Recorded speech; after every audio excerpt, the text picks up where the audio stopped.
Ya, Assalamualaikum warahmatullahi wabarakatuh. Shalom, Om Swastiastu, Namo Buddhaya, dan tentunya salam kebajikan buat Tribuners.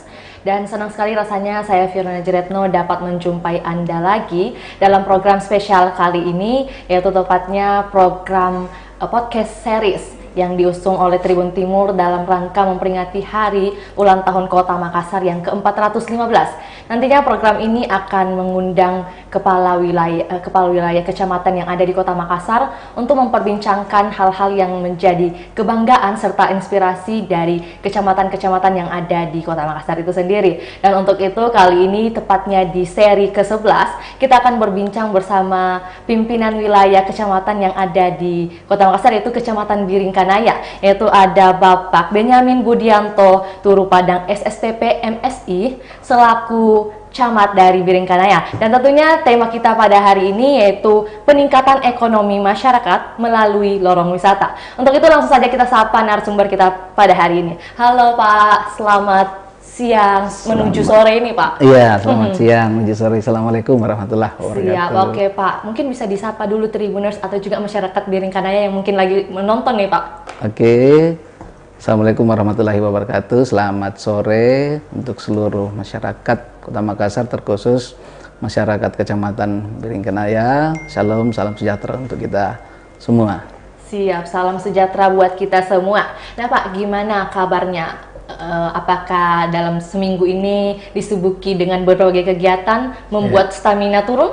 Ya, saya kira biasa ya. Saya kira biasa saja pekerjaan kita dalam kecamatan. Memang ada di belakang meja dan juga harus juga ke lapangan secara umum. Saya kira pekerjaan-pekerjaan ini ya harus dikerjakan dengan hati lah tentunya. Iya, sehingga tidak menjadi beban, tetapi merupakan suatu amanah yang kita laksanakan dalam melaksanakan tugas. Berawal dari niat dan hati yang baik, bagaimana pikiran ini nantinya juga akan menjadi baik ya Pak? Iya, tentunya itu. Oke, siap Pak. Pak, mungkin bisa diceritakan sedikit bagaimana sih perjalanan karir dari seorang Bapak Camat Biringkanaya ini? Mungkin sebelum menjabat sebagai camat di Biringkanaya, sudah melewati proses apa saja nih Pak? Oh iya, silakan baik. Pak.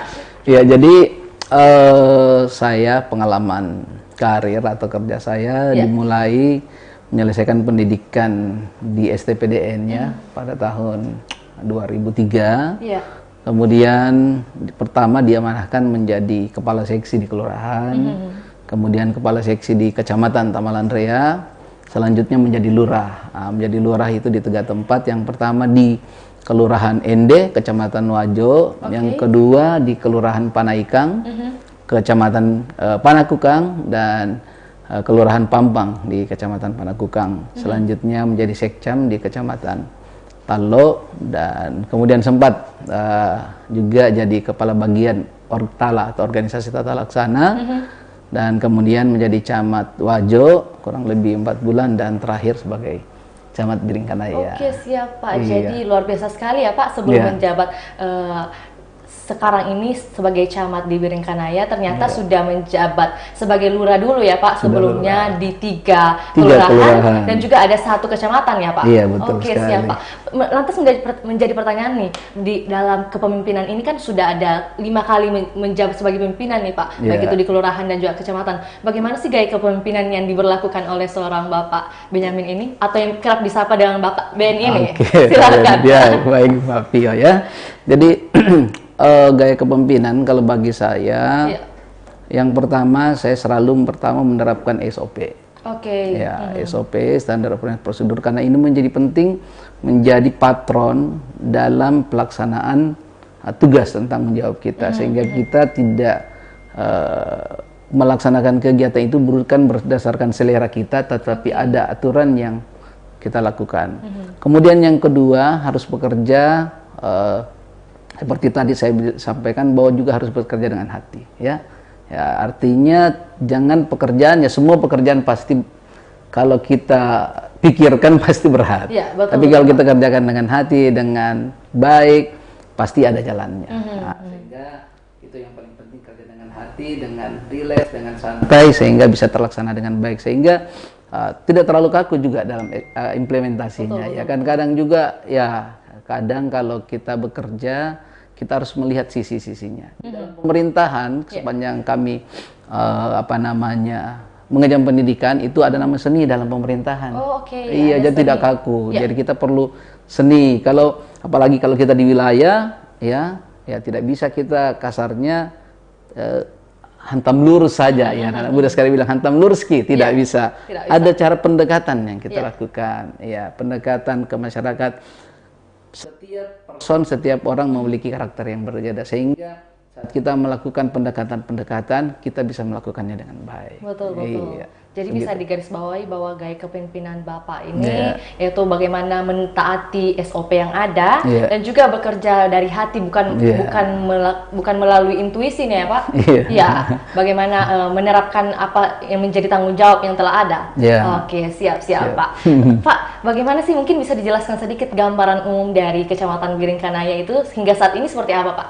Oke, untuk Kecamatan Biringkanaya ini salah satu kecamatan yang luas dan dengan jumlah penduduk yang cukup banyak.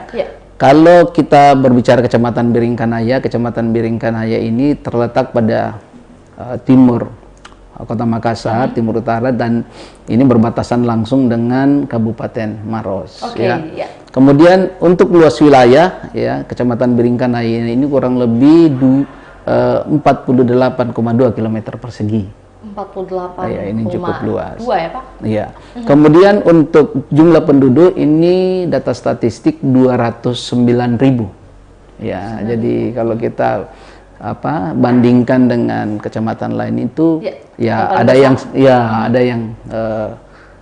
jauh sekali dibanding luasannya. Bahkan mungkin ada kabupaten di Sulawesi Selatan lebih banyak jumlah penduduknya Biringkanaya, karena memang di Biringkanaya itu penduduk memang cukup banyak dan memang berdatangan dari daerah-daerah yang berdomisili di Makassar dengan berbagai tugas dan tanggung jawab mereka di Kota Makassar. Jadi memang posisi-posisi pinggiran peri-peri ini Kecamatan Biringkanaya seperti begitu. Betul. Iya. Jadi secara umum kondisi Kecamatan Biringkanaya seperti yang tadi saya sampaikan. Jadi memang masyarakat Biringkanaya secara umum itu memang sangat bervariasi, baik dari pekerjaannya, dari suku, agama dan seterusnya, sangat bervariasi di Kecamatan Biringkanaya, seperti begitu. Kan juga kita kan mengetahui bahwa Kecamatan Biringkanaya ini merupakan pusat perindustrian ya Pak, bisa dikatakan karena ada daerah Kima yang merupakan pusat perindustrian dan juga merupakan arus yang dilalui masyarakat ketika mungkin mau ke Kabupaten Maros atau juga turun ke kota, seperti itu ya Pak? Iya, betul sekali. Jadi memang Biringkanaya ini daerah transit juga termasuk bahkan kalau Biringkanaya ini kalau ada masyarakat yang ingin umpamanya dari Jakarta ke Papua biasanya transit di Makassar, singgahnya pasti daerah Biringkanaya dan seterusnya. Jadi memang Biringkanaya ini salah satu daerah-daerah yang seperti tadi disampaikan, seperti begitu dan yang daerah menjadi daerah tempat transit ini yang biasa dikenal ini adalah Sudiang ya Pak? Sudiang, bahkan ada istilahnya katanya kalau di Sudiang itu jauh sekali orang harus berapa kali. Padahal itu hanya stigma masyarakat. Padahal tidak lah. Padahal kan jarak tempuhnya mungkin hampir sama kalau misalnya mau ke daerah kecamatan lain, tentunya sama Pak. Dekat sebenarnya, apalagi kalau kita sekarang lebih memanfaatkan atau menggunakan jalan tol, umpamanya itu lebih dekat lagi, apalagi yang mungkin agak lama kalau kita menggunakan jalur-jalur perintis kalau pas waktu tertentu saat kepadatan kendaraan itu banyak. Tapi kalau biasa-biasa kalau pagi cepat saja ke kota, ke daerah umpamanya Sudirman dan seterusnya itu enggak begitu lama juga, kita tempuh paling 20 menitan. Seperti begitu. Oke Pak. Pak, ini kan tadi terkait bagaimana kondisi yang ada di Kecamatan Biringkanaya. Lantas menjadi pertanyaan Pak, mungkin sebelum kita melangkah membahas tema kita hari ini, program unggulan apa sih yang sudah diberjalankan di Kecamatan Biringkanaya? Jadi saya kira menjadi perhatian memang program unggulan dalam hal ini lorong wisata. Kita berharap sekali lagi ini lorong wisata memang memberikan kontribusi pada peningkatan ekonomi masyarakat.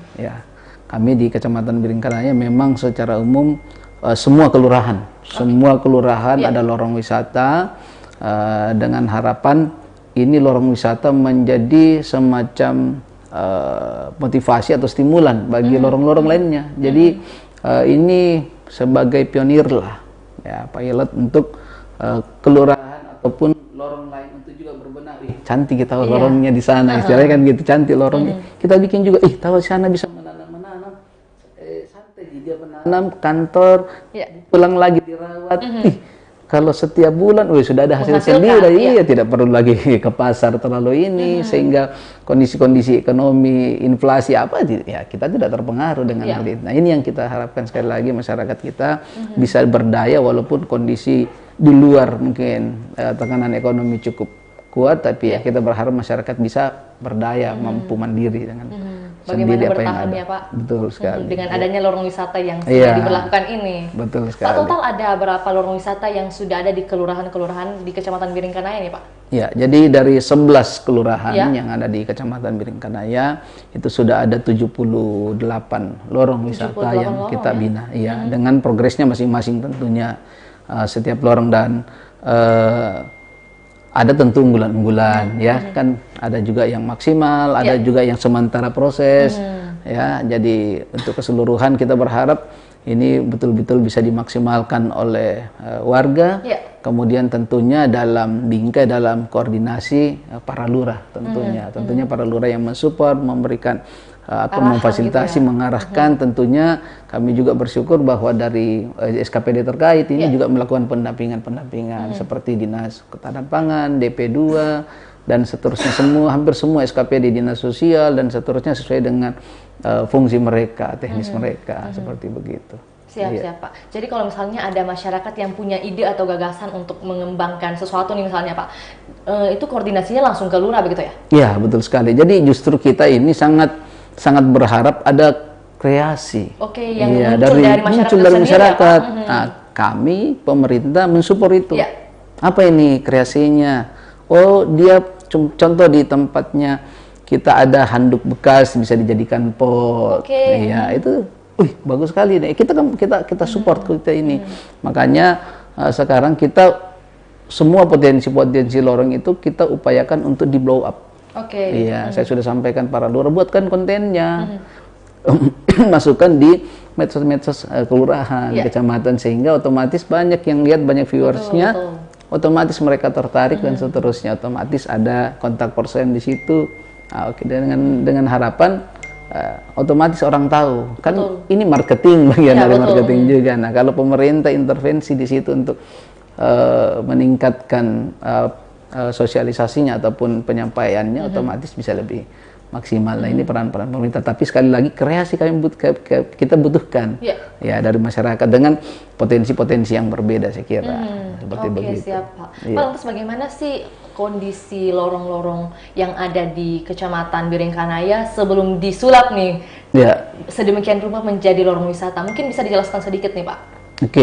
Jadi kondisi umum untuk lorong-lorong di Kecamatan Biringkanaya saya kira pada umumnya ya, karena memang sempat kemarin saat COVID ya ini kan kondisi sangat berpengaruh. Orang fokus ke imun, meningkatkan diri sendiri, sehingga cukup agak lorong-lorong kita agak kurang menjadi perhatian. Nah, selepas kita bersyukur bahwa COVID sudah semakin melandai, ya, walaupun tetap kita menjaga prokes dan seterusnya, ini kita kembali mengingatkan masyarakat untuk kembali lagi fungsi lorong itu di pembersihan. Nah, jadi setelah COVID, warga kemudian sudah kembali lagi untuk rutin kebersihan. Ya, kita ada program Sabtu Bersih. Jadi setiap Sabtu semua warga itu sudah melaksanakan atau melakukan kerja bakti, disupport dengan kualitas dari lurah, kerja bakti. Jadi lorong saat ini bersih. Ya, kemudian kan ini kan bagian dari kelanjutan program Bapak Wali Kota sebelumnya, ada lorong garden. Jadi masih ada juga sisa-sisanya. Nah, ini tinggal dipoles kembali. Plus ditambah dengan peningkatan potensi, makanya istilahnya wisata. Jadi orang bukan cuman muralnya dilihat, bukan cuman hijaunya dilihat, tapi bagaimana mengembangkan ekonomi, potensi yang di dalam lorong itu supaya semakin meningkat pendapatan masyarakat di lorong tersebut. Iya. Berbicara mengenai potensi nih, potensi apa sih yang menjadi unggulan dari lorong-lorong wisata yang ada di Kecamatan Biringkanaya? Pada umumnya potensi-potensi yang ada di lorong Biringkanaya itu yang paling banyak adalah tanaman-tanaman produktif. Ya, seperti produktif. Ada kalau hidroponik biasanya dia pada pakcoy, kemudian ada selada, kemudian ada lombok, ya. Nah, kemudian bawang itu memang ini di masa kemarin ini penantisipasi inflasi kita memaksimalkan penanaman bawang. Kita mau cukup tanam-tanam inflasi nih, bawang, lombok dan seterusnya ini coba kita maksimalkan, dan ya bawang kita sudah semakin mulai tumbuh dengan baik ini. Ya, kita maksimalkan. Masyarakat juga semakin mulai paham cara-cara pola-pola penanaman yang baik. Nah, kemudian kalau untuk potensi-potensi lainnya itu sudah ada kekhususan tersendiri setiap lorong. Ya, mulai dari makanan. Ada lorong yang ada makan nasi kuningnya umpamanya. Kemudian ada jenis-jenis kue-kue tradisional lainnya. Kemudian ada juga seperti yang di lorong Rowen itu dia ada jamu. Ada jamu. Kemudian ada budidaya ikan lele, budidaya lobster, ikan hias dan seterusnya, ya kurang lebih seperti begitu. Jadi bervariasilah sesuai dengan seperti tadi, masing-masing daerah punya potensi sendiri, ya punya masing-masing keunikan dan kemampuan sendiri. Dan kabarnya yang menjadi unggulan dan menjadi sorotan di sosial media dan juga bagaimana penyampaian di kanal berita nih Pak, bahwa ada lorong Rowen yang menjadi unggulan dari Kecamatan Biringkanaya. Progresnya hingga saat ini bagaimana Pak? Sudah menghasilkan produk-produk apa saja nih Pak? Jadi khusus untuk lorong Rowen sendiri, memang ini salah satu unggulan di kecamatan kami. Jadi kalau kita masuk itu kita sudah melihat bisa mural, bisa foto-foto di situ dengan tampilan-tampilan yang bagus. Kemudian ada spot foto yang sangat baik. Kemudian di lorong itu begitu kita masuk, kita akan melihat ada tanaman bawang merah. Kemudian kita kembangkan juga padi, ya. Kita coba kenapa tidak padi bisa. Kemudian masuk lagi lebih dalam ada jamu. Kemudian ada hidroponik, ada lombok, kemudian ikan lele, lobster, kemudian ada beberapa juga seperti makanan bakso, pangsit, ada juga keripik-keripik di dalam. Nah, ini semua terus kita kembangkan, promosikan. Nah, setelah program lorong wisata ini, informasi semakin banyak yang datang. Mereka datang ingin tahu. Pengunjung ya Pak? Ya, pengunjung. Kemudian juga masyarakat ini terutama sendiri semakin paham cara-cara penanaman. Ya, seperti tadi tata kelolanya. Seperti penanaman tanaman itu dibantu sama Dinas Ketahanan Pangan. Pengelolaan seumpamanya peternakan atau budidaya air tawar, lele, hias maupun lobster ini didampingi oleh DP2, sehingga ya masyarakat sangat-sangat terbantu. Kita juga di sisi lain semakin mensosialisasikan terkait lorong ini, sehingga kita berharap potensi lorong bisa maksimal mendapatkan pendapatan bagi masyarakat. Dimana tadinya sudah ada UMKM yang berhasil nih Pak ya, mengeluarkan produk dari bakso, siomay, dan juga ada bisa dikatakan kulinerannya dapat, spot-spot foto atau juga bagaimana konsep pariwisatanya juga bisa menjual nih Pak, atau juga menarik pengunjung. Dan bukan hanya itu ya Pak, dalam lorong-lorong ini kabarnya punya teras baca sendiri nih Pak. Ide ini berasal dari mana ya Pak? Boleh tahu? Jadi di sini ada teras baca. Ini ide dari masyarakat itu sendiri. Ada space halaman warga yang cukup. Dia bilang kenapa tidak kita buat teras baca di situ, perpustakaan yang nanti siapa yang punya buku-buku itu silakan disumbang ke tempat itu buat anak-anak kita baca di tempat ini. Kalau lorong Rowen ini memang di dalamnya itu heterogen. Masyarakatnya ada yang masyarakat asli di Makassar sendiri, kemudian ada Bugis dan juga masyarakat Jawa. Ya, ini jumlah komposisi mereka ini cukup berimbang sama di dalam, sehingga kalau kita masuk di lorong ini kita akan lihat ada alfabet, kemudian kita akan melihat ada aksara lontara Makassar, kemudian kita akan lihat huruf hijaiyah, kemudian kita akan lihat juga huruf aksara Jawa. Ada di dalamnya. Iya. Jadi anak-anak di sekitar sana boleh belajar ya Pak, bukan hanya budaya lokal, tapi juga budaya dari masyarakat setempat nih. Mungkin ada yang seperti dikatakan masyarakat heterogen, mulai dari Jawa, Makassar itu sendiri, dan juga tergabung dalam lorong-lorong itu ya Pak. Iya.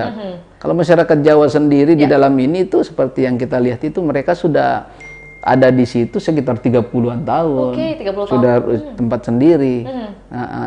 Tetapi mereka berbaur dan kebudayaan itu mereka tetap jaga. Betul. Jaga. Jadi kalau kita masuk ya jangan heran kalau ada musik-musik Jawa di dalam juga. Tidak melupakan budaya asli ya Pak, aslinya gitu. Tetap. Maka dari itu lorong ini katanya dikabarkan merupakan punya filosofi tersendiri nih Pak, dari heterogen yang ada di masyarakat setempat. Betul.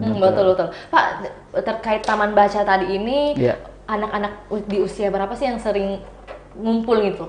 Ya, jadi anak-anak yang sering baca itu di situ anak-anak usia SD. Mulai dari SD ya? Iya, mulai dari SD mereka, kemudian didampingi sama ada di situ yang memiliki kerinduan memang mengajar anak-anak. Mereka sama-sama di tempat itu. Ya sambil bermain lah. Kemudian di lorong itu juga kan kita mereka seperti anak-anak dulu kita buat tempat permainan, tapi sepanjang tidak mengganggu langsung pejalan itu ada istilahnya kita dulu dende-dende. Dibikin garis mainan dulu. Nah, itu tuh permainan tradisional dilakukan di tempat itu, sehingga kita berharap ini keakraban kebersamaan masyarakat terus terbina. Nah, ini kan yang biasanya di kota-kota besar mulai terkikis ini, jadi masyarakat kadang istilah nafsi-nafsi lah, tapi ini kita berharap kebersamaan masyarakat itu terus terbina, mulai dengan kalau mereka sudah mulai sama-sama menanam, menyiram, sudah ada cerita-cerita, mereka bisa santai-santai cerita, tentunya bukan gosip cerita. Yang pasti bukan cerita-cerita yang bermanfaat nih, bagaimana kerinduan kebersamaan ini semakin terasa melekat begitu ya Pak, bukan sibuk atau juga bermain HP biasanya kan begitu yang kita jumpai Pak, tapi di lorong ini ada kebersamaan, apalagi kalau saat sore-sore pulang kerja sudah mulai itu saling cerita nih mungkin ya kehidupan di perkantoran atau juga dunia pekerjaan nih Pak. Terus sharing, bagaimana tanamannya dan seterusnya. Jadi masih diskusi berbobot lah untuk mereka di situ. Siap Pak. Pak, menjadi pertanyaan nih, bagaimana sih keterlibatan dewan-dewan lorong yang ada di Kecamatan Biringkanaya? Ya, jadi dewan lorong ya seperti semua lorong itu ada dewan lorong. Dewan lorong ini yang memiliki tugas ataupun fungsi bagaimana mengkoordinir lorong itu. Artinya bukan berarti dia lebih hebat dari yang lainnya, tetapi harus akan ada yang mengkoordinir. Mereka ada 3 unsur, ada unsur dari yang milenial, kemudian unsur gender, kemudian unsur yang tokoh masyarakat. Jadi ada semua unsur dari 3 ini dirangkul menjadi keseluruhan dalam satu lorong itu. Nah, fungsi mereka sekali lagi mengkoordinasikan ataupun mengkoordinir kegiatan di lorong tersebut. Termasuk juga fasilitas-fasilitas kalau sudah bagus, berarti pemerintah bisa memberikan bantuan juga. Nah, fasilitas-fasilitas ini harus dijaga, harus ada yang bertanggung jawab. Nah, itu bagian daripada tanggung jawab Dewan Lorong untuk mengatur sehingga semua bisa aman juga, aman dari atas produk-produk ataupun hal-hal di dalam lorong tersebut, seperti begitu. Berarti tugas utamanya adalah mengkoordinir ya Pak, mengkoordinir elemen-elemen atau stakeholder yang ada di lorong-lorong itu sendiri. Pak, kalau berbicara tentang mengkoordinir nih, pembinaan-pembinaan apa sih yang sudah dilakukan di lorong-lorong wisata di Kecamatan Biringkanaya? Mungkin bisa dijelaskan sedikit nih Pak, apa yang menjadi kebanggaan pembinaan seperti apa? Jadi untuk di Biringkanaya ataupun di lorong Rowen, pembinaan-pembinaan yang cukup mencolok itu sebenarnya bagaimana membiasakan masyarakat untuk apa namanya kerjasama. Nah, kerjasama karena dengan kerjasama maka kita bisa melihat lorong yang ada seperti saat ini. Nah itu dibilang gampang tidak juga, dibilang susah tidak juga, ya. Karena kan untuk menyampaikan ini orang ke kantor atau berusaha pulang capek kadang, ya kan?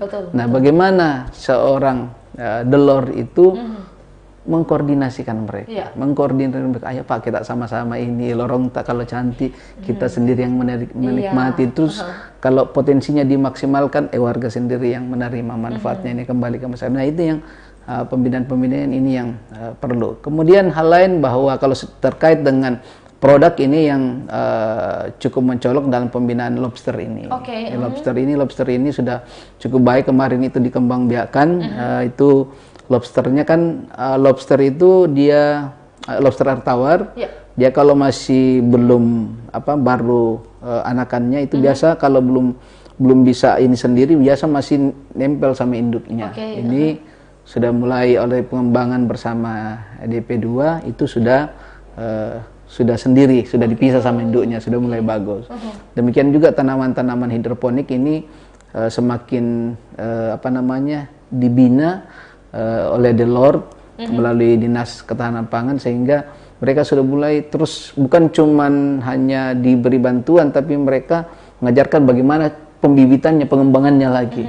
Nah ini yang cukup signifikan dan terutama bawang ini, tanaman bawang yang kita betul-betul kembangkan dan kita berharap bisa maksimal. Seperti ada di gambar itu, seperti hidroponiknya, pacoynya kita sudah sempat panen oleh Pak Wali waktu itu. Berarti untuk saat ini yang sudah berhasil dipanen itu dari sayuran hidroponik ya Pak? Kalau lobsternya mungkin masih menunggu beberapa bulan ya Pak? Iya, kalau lelenya juga sudah. Lele juga sudah panen ya Pak? Sudah panen juga, iya. Siap Pak. Ini kan terkait potensi-potensi yang ada di lorong-lorong wisata di Kecamatan Biringkanaya. Dan kabarnya pada awal Oktober tahun ini, Bapak ini menggagas sebuah kegiatan yaitu Jalan Sehat Lorong Wisata nih Pak. Bagaimana sih respon masyarakat terkait kegiatan ini? Lorong wisata Jalan Sehatnya, Jalan Sehat Lorong Wisata, yang dilaksanakan kemarin itu di 2 kecamatan memang, 2 kecamatan Biringkanaya dan Taman Landria itu kerjasama dengan salah satu media, media cetak. Tentunya kita berharap bahwa yang pertama kita mau sekali lagi memaksimalkan sosialisasi terkait lorong wisata. Yang kedua bahwa ada kebersamaan masyarakat semua lorong wisata, mereka sambil jalan sehat. Kemudian ada tuang hadiahnya juga kan. Ada yang menjadi ini buat penarik nih, atau yang membuat tertarik. Kemudian dari Berita Kota juga kita difasilitasi, dikomunikasikan dengan masyarakat kita untuk dibina dalam pengembangan produk, dalam pemasaran, dalam packagingnya, kemudian bahkan untuk terkait izin usahanya dan seterusnya yang meskipun pemerintah juga memberikan kemudahan, mereka juga ada program sendiri sehingga memberikan kemudahan-kemudahan itu, bahkan membantu, bahkan kalau sudah akan ada sertifikat yang diberikan dan mereka akan diberikan bantuan berupa kur seperti begitu. Nah ini yang kita kerjasamakan dengan media tersebut. Jadi ini sangat membantu sekali ya Pak, bagi masyarakat dari 2 kecamatan yang sudah ikut kegiatan ini. Siap Pak. Pak, terkait kebersihan nih, kan pasti menjadi pertanyaan bagaimana sih progres atau juga Kecamatan Biringkanaya ini masuk dalam kategori apa nih Pak saat ini? Jadi Kecamatan Biringkanaya kita terus berbenah untuk kebersihan karena memang luas wilayah yang cukup besar sehingga mengharuskan kita memanage wilayah ini dengan baik Kami dengan keterbatasan itu berupaya memaksimalkan dengan memanage bersama lurah sehingga kami memang lebih memberikan kewenangan kepada lurah untuk mengatur langsung petugas kebersihan bersama. Artinya kami akan mengintervensi kalau ada antar kelurahan yang masih umpamanya biasanya ada titik-titik tertentu, anggaplah di perbatasan ataupun hal-hal tertentu, kita biasa mobilnya terkendala di satu kelurahan, nah itu baru kami masuk dalam artian mengaturnya. Tapi secara umum kami percayakan sama lurah secara umum untuk mengatur sehingga bisa lurah ini lebih bisa berkreasi. Ya, karena kalau semua fokus di kecamatan itu pasti rentang kendalinya terlalu jauh. Sehingga kami drop ke kelurahan, kemudian kami manage dan tetap mengatur dalam hal ini, sehingga terutama titik-titik poros dan tertentu yang kita maksimalkan, termasuk lorong wisata ini kita menjadi perhatian kepada lurah, kepada petugas kebersihan kami. Yang pasti kami selalu atau memaksimalkan seluruh potensi dan memaksimalkan kebersihan, dan bisa kita lihatlah di Kecamatan Biringkanaya kondisinya saat ini. Iya, betul. Bisa dilihat langsung nih ya Pak, bagaimana kondisi di Kecamatan Biringkanaya itu sendiri. Oke, siap-siap Pak. Pak, lantas sudahkah mendapat apresiasi dari pemerintah atas inovasi yang dilahirkan, atau juga bagaimana progres keberhasilan yang ada di Kecamatan Biringkanaya nih Pak?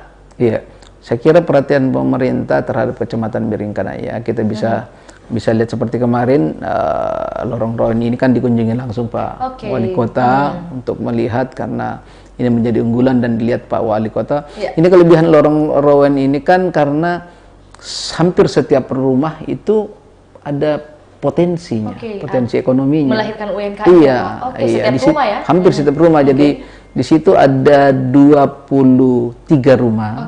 Iya, 27 KK. Nah, hampir semua rumah itu ada potensi-potensi usahanya masing-masing.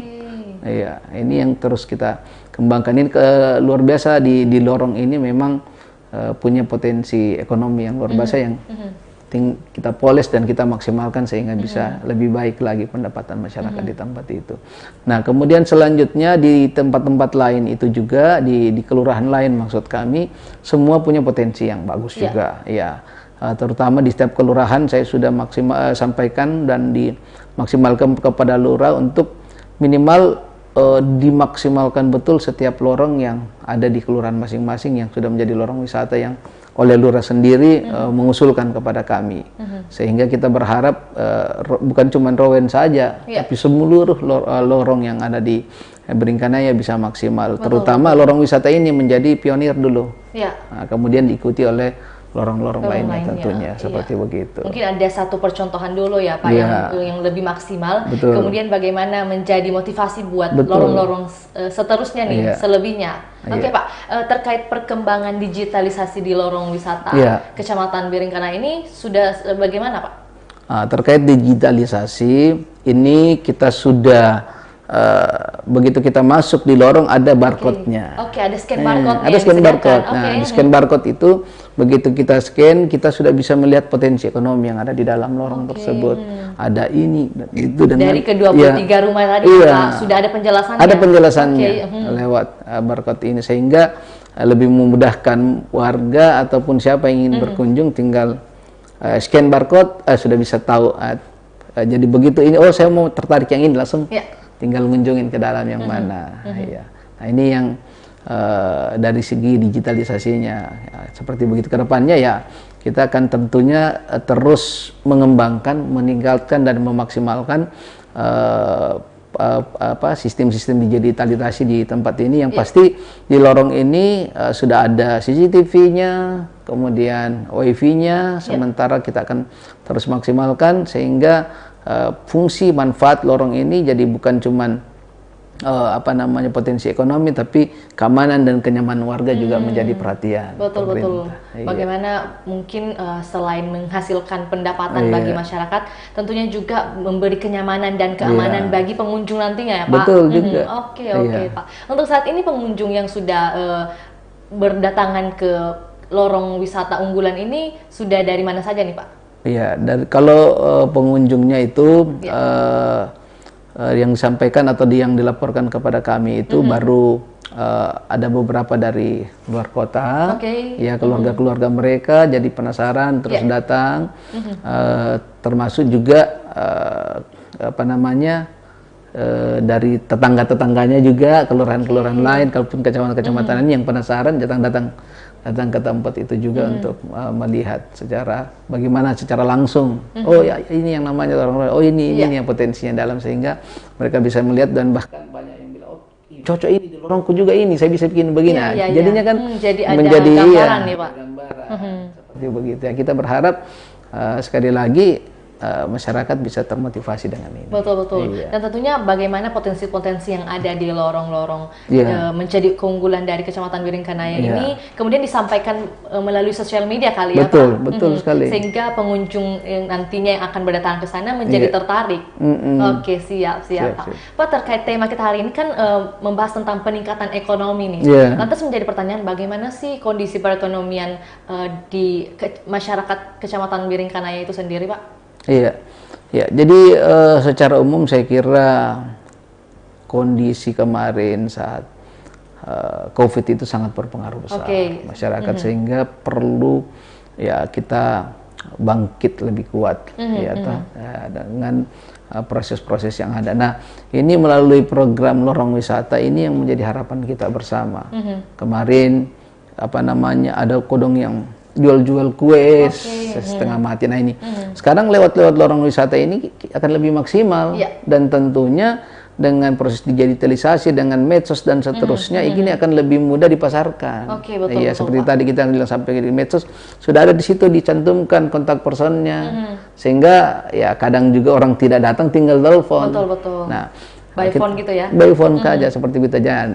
Nah, lewat ini ya peningkatan ekonomi masyarakat sangat terasa. Ya, kemarin waktu di COVID mereka kasarnya tiarap, sekarang mulai bangkit dan semakin baik masyarakat di dalam ekonominya seperti begitu. Bisa dikatakan bahwa untuk saat ini step by step ya Step by step, mungkin yang tadi dikatakan step by step tapi pasti ya. Ya, step by step tapi pasti. Tentunya bagaimana nantinya kita mengatur diri nih Pak terhadap inflasi yang akan yang kabarnya akan dirasakan tahun depan. 8 bulanan ke depanan katanya. Betul Pak, betul. Pak, selain potensi dari lorong wisata ini kan tentunya pada penasaran nih Pak, bagaimana sih pelayanan yang ada di Kecamatan Biringkanaya? Mungkin bisa dijelaskan sedikit terkait pelayanan publik hingga saat ini, inovasi seperti apa yang sudah dilahirkan ya Pak? Terkait pelayanan publik di Kecamatan Biringkanaya, kita menjadi perhatian ya. Saya kira di era sekarang ini harus semakin mempermudah masyarakat kita. Kita akan maksimalkan namanya aplikasi Sanang. Aplikasi Sanang ya Pak. Inovasi yang dilahirkan terhadap pelayanan ini adalah aplikasi Sanang. Bisa dijelaskan sedikit ya Pak? Aplikasi itu akan memberikan kemudahan ke masyarakat dalam pelayanan. Maksudnya masyarakat cukup bisa by phone saja mengajukan kebutuhan pelayanannya. Kemudian nanti tinggal datang untuk mengambil. Ya mungkin kedepannya bahkan langsung diantar ke rumah. Tapi untuk saat ini mereka tidak harus antri panjang, cukup memasukkan datanya, menginput lewat phone-nya masing-masing, terus ada notifikasi ke mereka sudah selesai, tinggal datang menjemput. Nah sebegitu di aplikasi Sanang ini. Kemudian di situ juga kita akan sudah menyampaikan juga semacam pengaduan, pusat pengaduan di tempat itu nanti sehingga lebih cepatlah tertangani di Kecamatan Biringkanaya. Betul. Jadi kurang lebih pelayanan seperti begitu yang kita akan maksimalkan. Tentunya juga pelayanan-pelayanan lain terkait umpamanya seperti retribusi sampah kita coba memaksimalkan dengan kita sudah buatkan barcode dan terkait ini akan disinkronkan dengan KRIS nantinya tentunya sehingga semakin mempermudah dalam pembayaran masyarakat juga tentunya ke depannya terkontrol juga dengan baik. Kan biasanya kan kalau pembayaran ini kita mesti datang ke kantor juga untuk langsung membayar dan juga mengambil invoice-nya Pak. Berarti untuk sekarang ini lagi dikerjakan ya Pak, on progress. Nantinya akan dimudahkan baik itu dari pelayanan informasi dengan adanya aplikasi Sanang dan juga nanti pembayaran retribusi sampah ya Pak. Akan diberlakukan pembayaran KRIS ya. Oke, siap Pak. Dan tentunya hal ini pasti ditunggu oleh masyarakat di Biringkanaya karena kan juga kita ketahui bahwa mungkin ada kesibukan dari masyarakat yang ada di kecamatan ini sehingga tidak bisa langsung ke kantor nih Pak. Betul sekali. Oke, siap Pak. Ditunggu ya inovasi berikutnya nih Pak. Pak, lantas menjadi pertanyaan nih sebelum kita menutup pada sesi-sesi belakang ini, mungkin Vio mau menjadi dekat nih dengan Bapak Ben.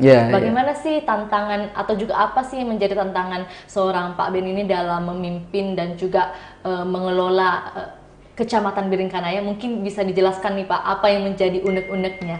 Silakan. Jadi saya kira dalam melaksanakan tugas itu tentunya banyak tantangan juga maupun kesulitan-kesulitan yang dihadapi. Ya, mengelola, memanage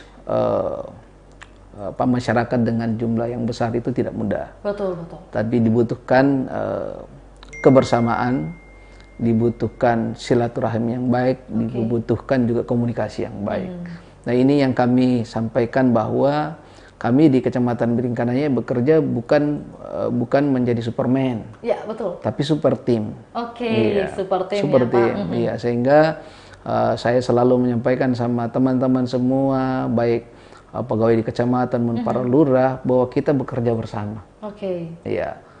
Apa yang terjadi kalau terjadi masalah umpamanya di wilayah itu bukan nama personnya, tetapi nama kecamatan, nama kelurahan yang ikut. Karena itu mari kita bersama bersinergi, bukan cuma aparat, tetapi sampai kepada tingkat RT, RW, RT, berkolaborasi semua bersama dengan stakeholder, baik itu LPM, Binmas, Babin Kantipmas yang ada di kelurahan, Pak Kapolsek, Pak Danramil, dan semua elemen tokoh masyarakat, tokoh pemuda, tokoh wanita, sehingga kita bersatu padu bekerja bagaimana Kecamatan Biringkanaya semakin baik ke depannya tentunya. Nah, itu yang kami lakukan, sehingga ya sejauh ini kami berharap akan semakin kita maksimalkan. Tentunya kita juga harus, yang kedua, harus terbuka dengan masukan, informasi. Ya, karena yang tahu keberadaan kita, yang tahu kita sudah kerja dengan baik atau tidak, orang lain, bukan kita sendiri. Kalau kita nilai diri kita sendiri mungkin tidak maksimal, mungkin penilaian kita berbeda. Tapi kalau kita sudah bisa melihat terbuka dengan penilaian orang lain, masukan orang lain, terus itu menjadi bahan kerja kita tim bersama dalam penyelesaiannya. Seperti begitu. Pak. Berarti ada 2 poin nih yang menjadi tantangan, yaitu bagaimana koordinasi dan juga komunikasi yang baik itu bersama rekan-rekan kerja dan juga masyarakat. Dan tentunya yang poin kedua ini adalah bagaimana keterbukaan dan juga menerima saran dan masukan yang nantinya akan hadir nih Pak. Pak, mungkin bisa diceritakan sedikit nih, bagaimana sih atau apa sih kisah-kisah menarik atau yang menjadi cerita haru nih Pak yang dialami Bapak selama menjabat Pak? Iya, saya kira terkait yang saya alami sebenarnya terkadang ya namanya manusia ataupun kebutuhan seperti yang kita alami kadang adalah keluarga. Ada di saat dimana seperti saat keluarga kita, anak kita seperti kemarin sempat masuk rumah sakit, saya harus mengatur waktu nih. Ya, sehingga saya harus ngantar dulu ke rumah sakit, kemudian harus tetap kontrol by phone kondisi, apalagi kemarin waktu di awal tahun itu saat banjir, tergenang, waduh, saya harus betul-betul membagi.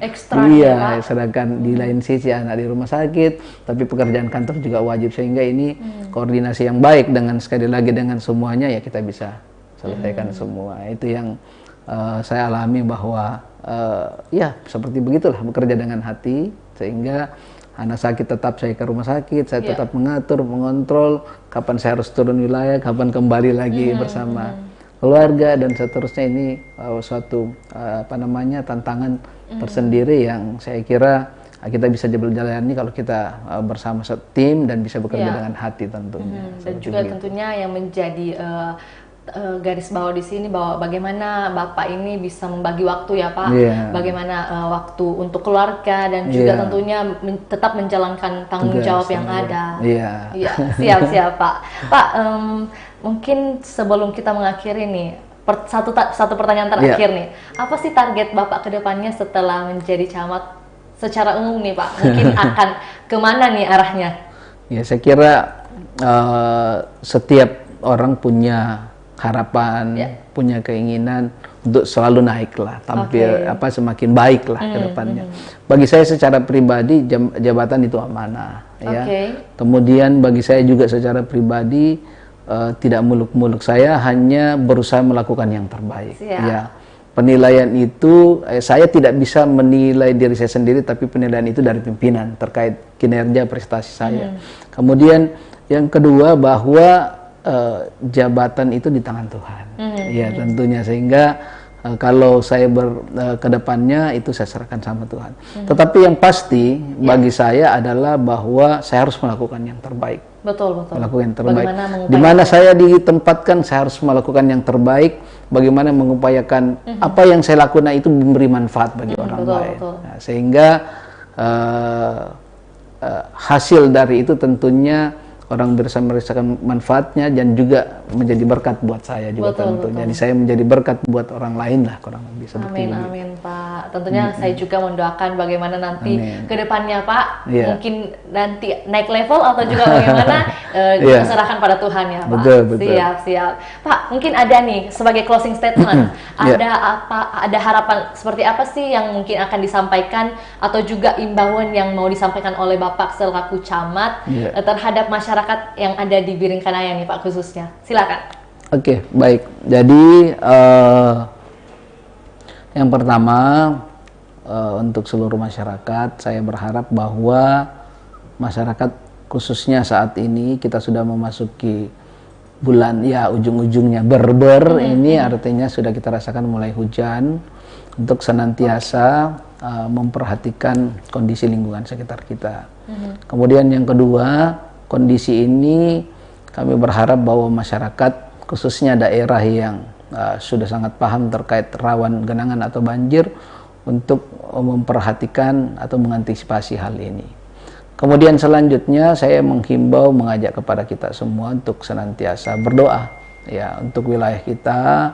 Ini juga merupakan penyampaian pimpinan Bapak Wali Kota, Ibu Wakil Wali Kota untuk senantiasa mendoakan wilayah kita, mendoakan pemimpin kita sehingga bekerja dengan baik, dan wilayah kita doakan supaya jauh dari bencana-bencana yang ada.